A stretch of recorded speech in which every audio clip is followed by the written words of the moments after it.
Good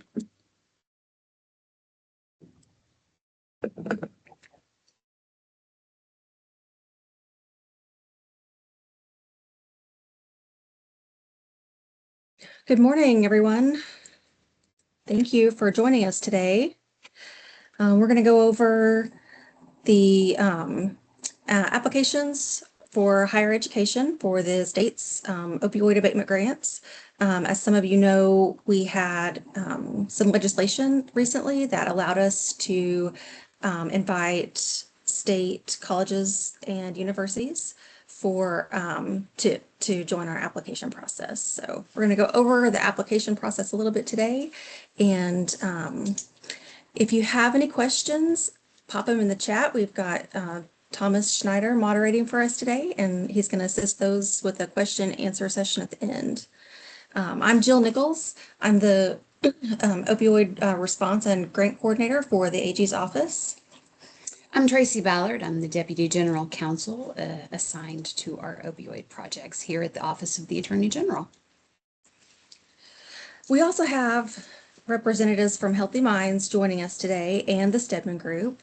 You'll hear a little bit more about them in a minute, but they are our technical support and evaluation and compliance support for these grant initiatives. So as Jill mentioned, colleges and universities under the state regions of higher ed become eligible for opioid abatement grant applications November 1st. And so it was the intent of the board that we open those grant applications as quickly as possible. So that's why we're here today, is to provide you with as much information as we can to set you on the path to be prepared for applications beginning November 1st.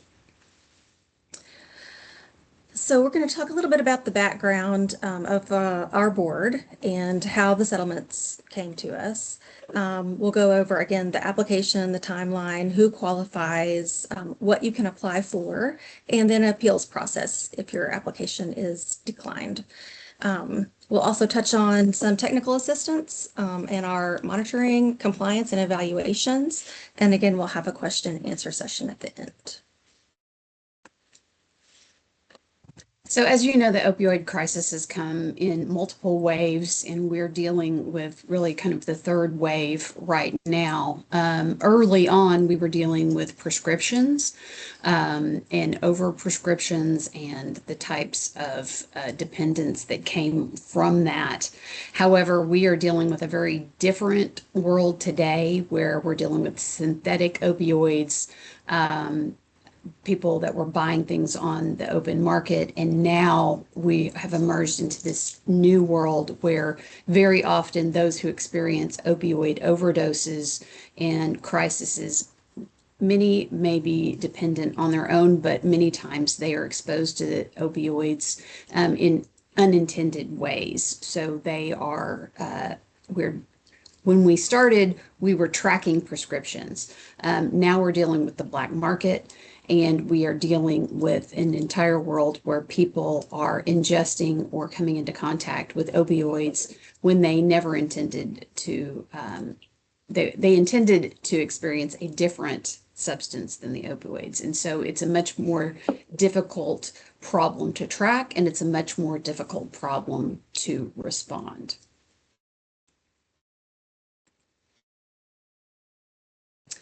Since 1999, more than 1 million people in the U.S. died from drug overdose. The majority involved opioids. In 2017 alone, opioid use disorder and fatal opioid overdoses cost Oklahoma more than $10 billion, according to the estimate by Center for Disease Control and Prevention. State and local governments sued opioid manufacturers, distributors, and retailers for their role in the opioid crisis. So, in order to effectively distribute the funds from these settlements, the Oklahoma legislature developed the Oklahoma Opioid Abatement Board. That board is made up of 9 members who are appointed by various officials within the state, and their sole role is to disperse the opioid abatement funds available to the state of Oklahoma. That involves the applications, the review, the oversight, and enforcement. That board does not have the ability to staff those programs. And so that's where the Office of the Attorney General comes in. We provide all the support and guidance that is required to oversee the grant application, the disbursement, and we also oversee all the compliance that goes along with it. Okay, how much money do we have? 2024 was our first round of grants. We had about 23 million to distribute for that round. We only ended up awarding close to 12 million. In 2025, the legislature appropriated another 20 million to us. So with about 17 million that we just awarded earlier this year, and that makes about $12 million left for 2025. So some of that, I mean, that's estimated. We'll get some back from 2024 grantees who haven't spent all of theirs. And then in 2025, we haven't completed that entire award process. We have had some appeals that were approved. And so we will have a little bit more than 17 million, I think, in the end for that round. So around 12 million is what we'll have to award for the rest of 2025.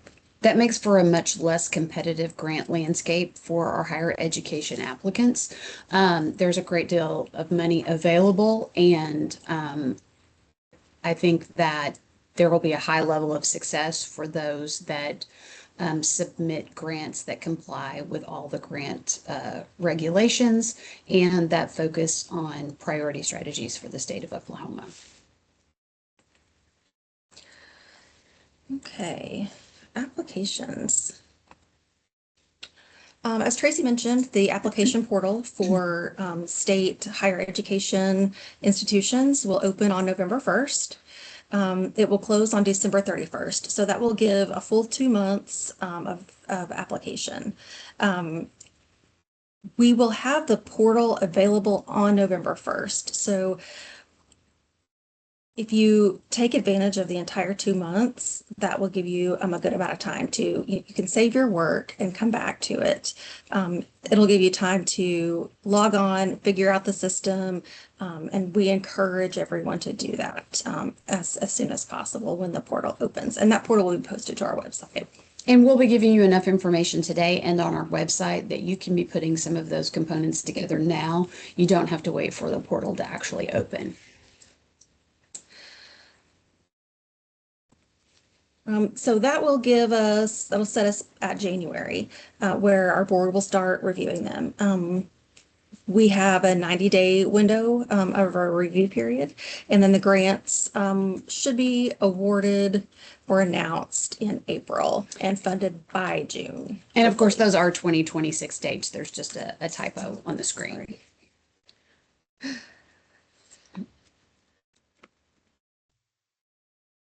So the question may come up of who is actually eligible for a grant.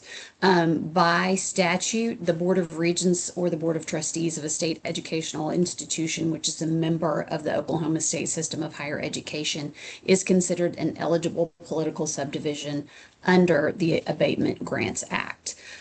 Currently, you should all be familiar with this, but there are currently 25 institutions that are listed both in statute and in administrative rule that defines who is eligible. But to be clear, I will go through each of those, but there are also ancillary institutions that are constituent agencies, if you will. So places like the Health Sciences Center at the University of Oklahoma, the Law Center, the Geological Survey for OU, and then when you get into some of the OSU, the Agricultural Station, the vet school, those sorts of things are all considered to be constituent agencies. They are eligible to apply within the umbrella of their parent institution, but they are not independently eligible applicants. So as you can see, we've listed them all out. Those mirror what are in both statute and in administrative rule, those 25 institutions. I'll just flip through this list. We don't have to go over every single one. This will all be posted to our website. So if there's any question about who can apply, this will all be available directly after this meeting. We do have funding tiers that you will need to stay in line with. Those tiers are based on full-time enrollment population. So all of the student body who is enrolled full-time in your institution will fall under one of those categories. You have a maximum of 900,000, and that is for a 3-year project. We do expect our grantees, our applicants to provide a 3-year project for this grant. And those enrollments are based on the most recently audited and published numbers from the state regents. Again, these are tiers of maximum eligibility. You can apply for any amount up to your maximum amount of funding, and this does represent the amount available for the full 3 years. So for example, if you are an institution of 25,000 or more, that's 300,000 per year for 3 years for a maximum allocation of 900,000. This is our grading rubric. This was adopted by the board for the 2025 funding season. This just will kind of show you what they are grading their applications on. Again, if you have any questions about any of the specifics, it'll all be listed on our website. But there is a grade of 1 to 5, and they do have the option to approve or decline applications outside of these scores as well.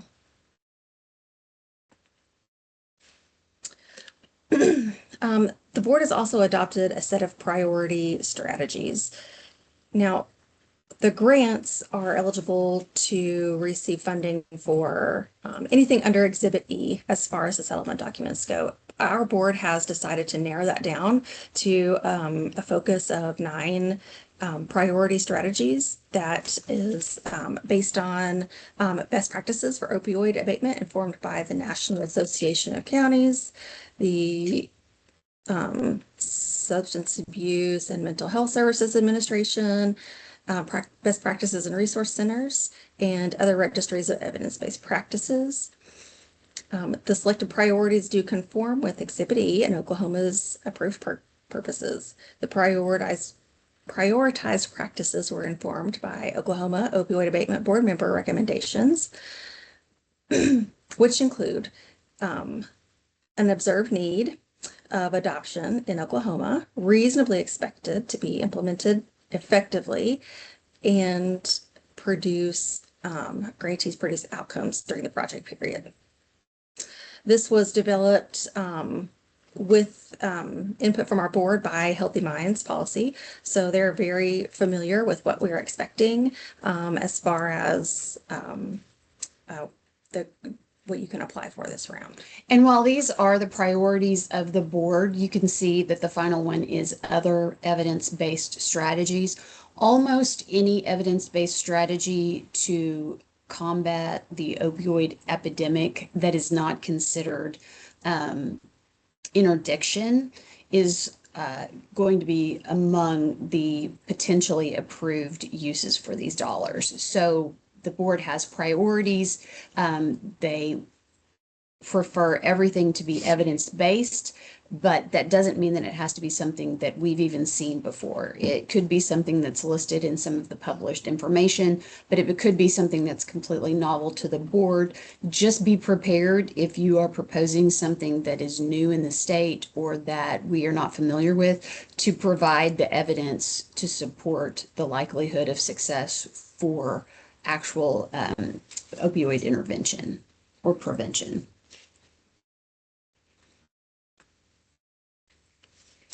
The board does have an appeals process where you can submit appeals if your funding is denied, if a particular use request has been denied, or if the application as a whole has been denied. But those applications that receive partial funding are not eligible for appeal. We did We are going to focus on an in writing appeals process this term. So, Right. Anytime something is denied funding, they're given specific reasons for the denial. So should there be a situation where someone wishes to appeal the decision, we ask them to address the specific reasons listed for the denial. so we have had contracted with Healthy Minds Policy Initiatives and the Stedman Group for technical assistance and monitoring and evaluation purposes. Healthy Minds is a nonprofit LLC contracted by our office to support the opioid abatement program through technical assistance to the board, applicants, and grantees. So this includes consultation, guidance materials, and or group or one-on-one education sessions. They're very supportive to our applicants in determining like what will make a successful application, and then also successful implementation as well. We have also reached out to the Stedman Group. They will be providing services designated to reduce administrative burden, improve transparency, and help you maximize the impact of your funded programs. They'll provide support through metrics that will introduce a consistent framework to measure how your programs support prevention, treatment, and recovery, streamlining grant management to improve the efficiency and ease of reporting. Data and evaluation planning, grant closeout and performance assistance. And they have been very helpful in effectively tracking and demonstrating program results. They'll be available actually on this webinar. If you have any questions for them specifically relating to technical support or monitoring and compliance. Because our grants are forward funded, that means that they're not reimbursement grants. You do actually receive quarterly funding in advance of that grant activities. You can really start with a zero budget. However, we do have to have very specific financial controls in place because of that financial setup. Okay, questions. How will the funding be distributed? So as Tracy mentioned, this is a forward funded grant. So your distributions will be sent to you quarterly, and it'll be an equal amount distributed over the life of the grant. So over all 3 years, you'll receive a quarterly distribution. You do have the option to get 2 quarters funded up front instead of just one, in case you need that seed money to get your program started. And those quarters don't start until the money is actually awarded, and they follow a calendar quarter. Again, this is not a reimbursement grant. The funds are awarded up front. However, continued awards of funding quarterly depend upon successful completion of all compliance regulations. Are matching funds required? No, they are not.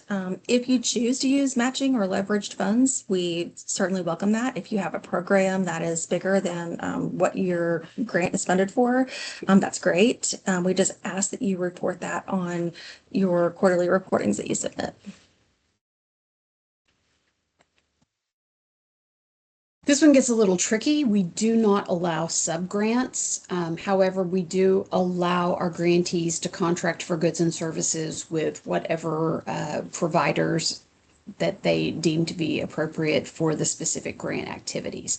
However, the grantee remains responsible for all aspects of compliance. So even if a grantee were to award the majority of their funds to a third-party contractor to provide the goods or services included in their program, the grantee institution remains responsible for all aspects of compliance, the paperwork, reporting, and communication.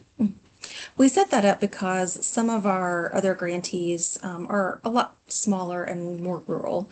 So they have less capacity to develop and implement their plans. So we are totally fine with, supporting contractors to help to assist you with that.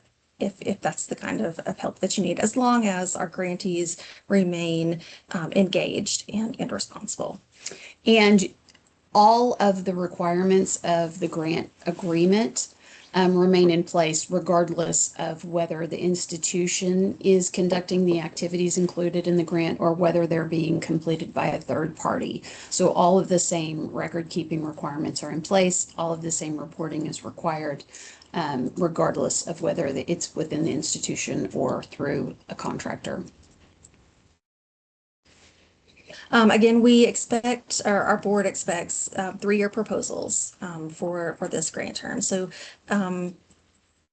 applicants who are awarded in 2026 would have a 3-year, so it would be 2029, that your term would end.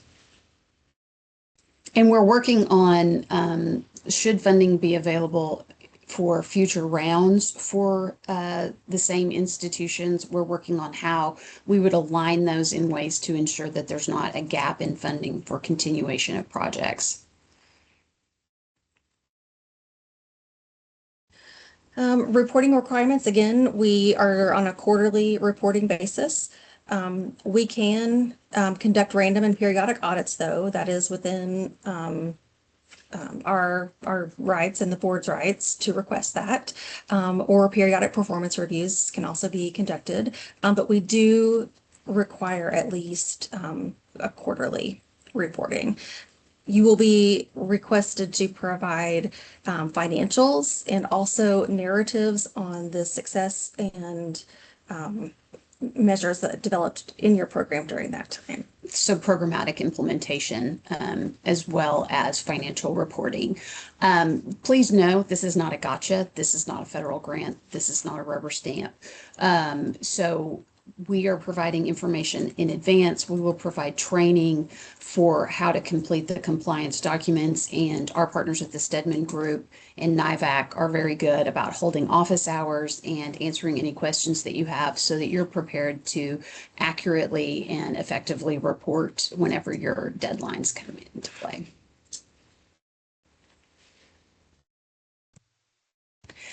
Like many of your federal grants, these are going to have a standard 7-year records retention requirement. I think that's pretty straightforward. Okay, what drugs are considered opioids? I have a list here. I'm not going to read off all of them. I think that we, are pretty much versed in this by now, but oxycodone, oxymorphone, hydrocodone, fentanyl, morphine, and even though fentanyl is a synthetic, we do consider that covered by this grant as well. There's a link here for Johns Hopkins Medicine, and it has a very comprehensive list that you can reference. Because new things will come out before we try to publish anything. And we also do assist with co-occurring substances as well. Which most of the overdoses that we deal with in the state of Oklahoma these days are poly substance situations. So we're very sensitive to that. Another tricky question when it comes to the funding is whether applicants can pay for costs incurred prior to the date of application. Yes, if you have spent dollars on abatement strategies, programs, and services, you can fund things that took place up since January 1 of 2015. That has to be included as part of your proposal. And we are very sensitive to any sort of supplantation of funding. So if those are if there are things that have been funded by your institution long term that are not directly related to opioid abatement, then please don't include those in your grants, because any sort of supplementation on that part will be excised from any successful grant application. That goes for COVID funds as well, other federal resources that you may have received also. Can a political subdivision submit multiple applications? No. You can only be party to one application per cycle.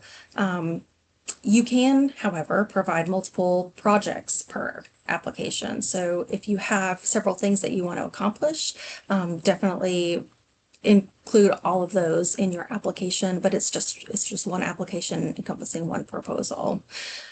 We do encourage partnerships. If there are, two schools that want to join forces, I mean, you can definitely partner up with each other. It's still just one application though. Is a recurring yearly grant, or is this a recurring yearly grant, or is it a one-time grant? These grant awards are a one-time award, but they are for 3 full years of funding. So the total award is an amount to be spread out over projects spanning 3 years. Can grant funds be used for salaries? Maybe. Um, we can use grant funds for salaries if you are hiring someone, or paying a current staff member to implement some of the objectives of your proposal. The work that they do must be directly tied to abatement purposes. So if you have someone who is doing dual roles, you have a current employee who's doing their normal job and then also working on your opioid grant initiatives, that's fine. We can only submit time for the time that they spend on opioid abatement purposes. So you'll have to just, be sure that you understand that you'll be submitting timesheets or payroll reports for those salary expenses. You can't just estimate the percentage of their time that they spent on grant activities. We do require some specificity and detailed record keeping. This kind of goes with the prior question. Can we hire a school nurse? Yes, you can, as long as the work that they do in the opioid abatement space is all that you are reporting for reimbursement. What is the percent of indirect costs that can be budgeted into the grant? There maximum 5% cap on indirect costs for all opioid abatement grants. And those indirect costs may only be charged by the grantee for purposes of overseeing the grant. They cannot in any way be charged to grantees by contractors for the indirect costs of third parties. We don't do sub-grants like we already discussed. And if you are allowing your contractors to use the indirect costs, that is really reflective of a sub-grant or pass-through funds, which we don't allow. And this is not 5% in addition to your award. This is encompassed within that maximum amount. So if you anticipate using those, make sure that you build them into your budget. Website development, no. You cannot use these funds for website development of any kind. If you are deploying curriculum or some materials over the course of your website or to be delivered through a website, those are the kinds of things that you can pay for, but not the technology and the build out associated with that. Where can political subdivisions find the data required for the application? Healthy Minds has a lot of great data resources, and I didn't update the slide, but our partners at Stedman Group, they also have a lot of resources available. It's really easy to find, and our website has just gobs of information. We would primarily suggest that you use the substance and overdose prevention link that we have here on this slide for Healthy Minds.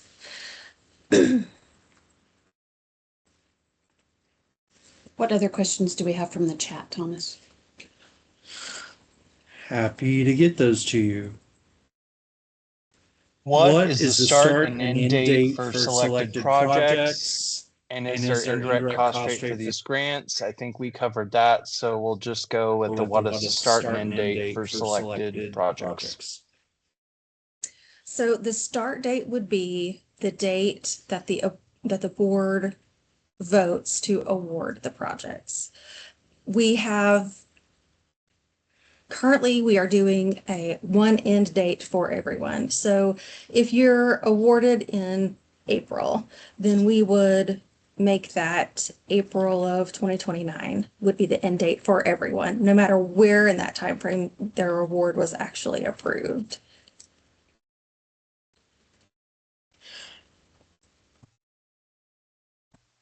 Regarding naloxone distribution, are we allowed to spend funding for the purchase of naloxone?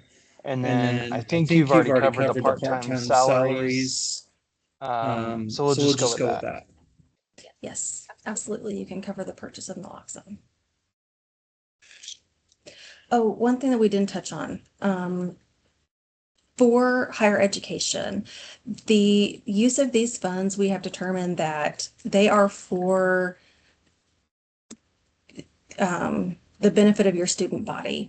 We are not doing any research funding with these grants. I don't think we mentioned that, and I meant to. So Yeah, there may be opportunities to develop data or to generate data that can be used for research purposes, but research activities are not eligible for funding. Next question, does full-time enrollment number include satellite campuses or just a main campus? So the full-time enrollment does include satellite campuses if they are to benefit from the funding. Again, the institutions that are eligible are those 25. So if the satellite campuses fall under the umbrella of the regents or the trustees for that institution, then their numbers may be included in their eligibility. If they're a constituent agency, those are also included in full-time enrollment of the main branch if they are to benefit.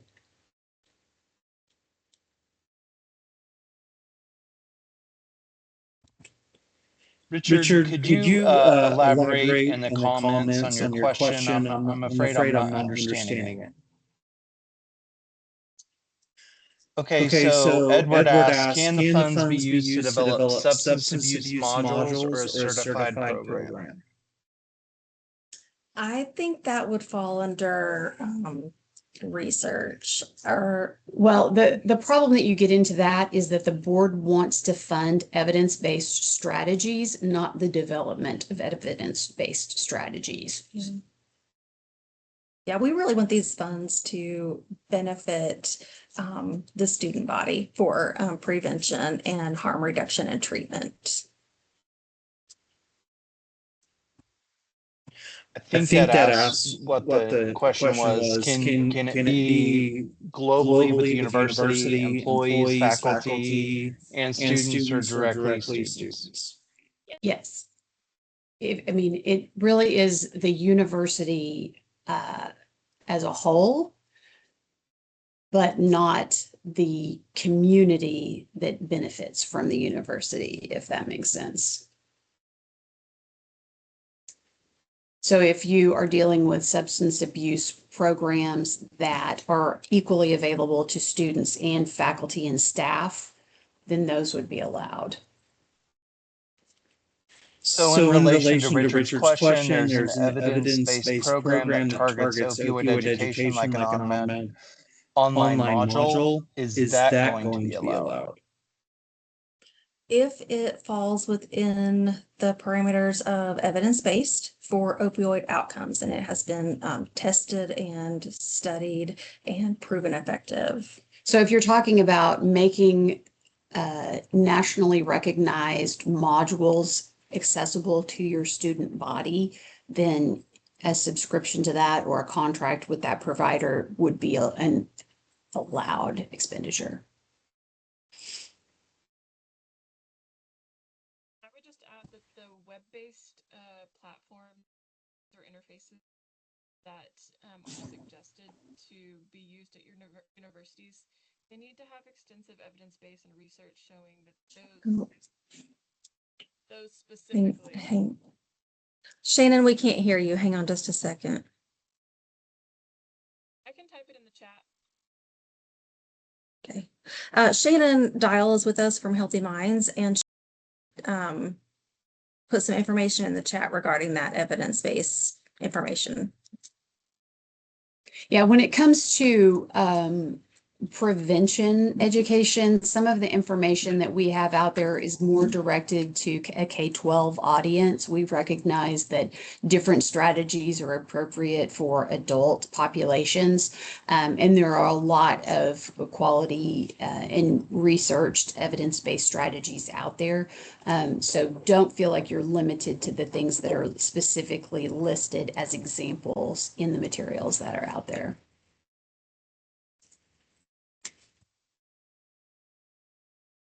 Is that it? No more questions? Okay. Let me throw in one last plug. There's information on the website about what is included in the application. However, our application has moved to an online platform. That platform will be opened up to potential applicants on November 1st. And all of your application materials will be submitted through that portal. You may not be ready to submit those things November 1st or the first week of November. However, let me encourage you to have one person apply for access to that portal very early in the process, so that if there are any problems getting them the access that they need, that we can take care of that early on, and you're not dealing with it with a time crunch at the end. The other thing that I will tell you is that it is a proprietary new software for the state of Oklahoma, and you may upload things in piecemeal. You can do different pieces as they become complete on your end. However, at the end, you must hit submit. So I encourage you at the very beginning to make sure that you have complete access and you have no problems logging into the software. And at the end, you double check to make sure that you've submitted the full application. If you want to see the application before you're able to log into the software in November, we have the 2024 application on our website. It is a paper application, or it's a PDF format. It is not identical to what the internet application looks like. However, the questions, the content is the same. Some of the questions are eliminated from the digital format, just because once we put them in a digital format, they kind of became redundant. But if you want to know what we're asking for and what you will need to provide, that 2024 application will help you out until then.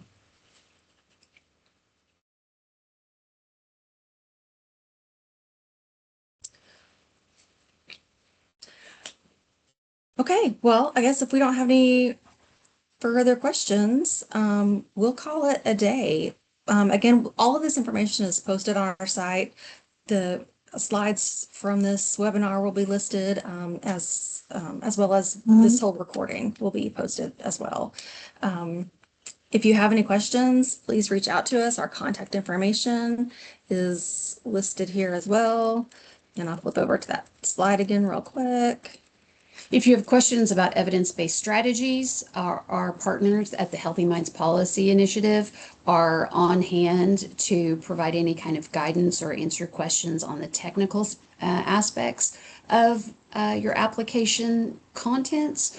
We also have our partners at Stedman and NIVAC that can help you as you put your applications together. If you have questions about what kind of reporting would be required for the activities involved in your project. All right. Well, thanks everyone for joining us. Please don't hesitate to reach out if we have any more questions. We're glad to help. So have a great day. Thank you.